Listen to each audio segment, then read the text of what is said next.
काँचिसक्यो भोलि पाक्छ यो कसरी खान ल त्यसो गरेपछि पाक्छ ए गर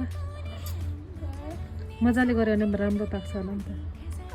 फेरि गरिदियो त चुप त्यो ठुलो लगाइदियो भोलि पाक्छ त्यो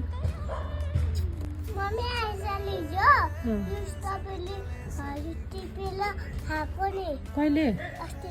टिप्नुहुन्न काँचो भित्र राख्नु जानु भित्र बाहिर राख्यो भने त मान्छेले खाइहाल्छ भित्र राख्नु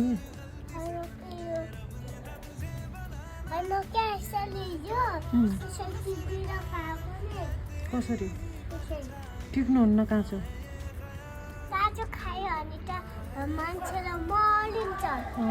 पाकेपछि मात्रै खाने क्या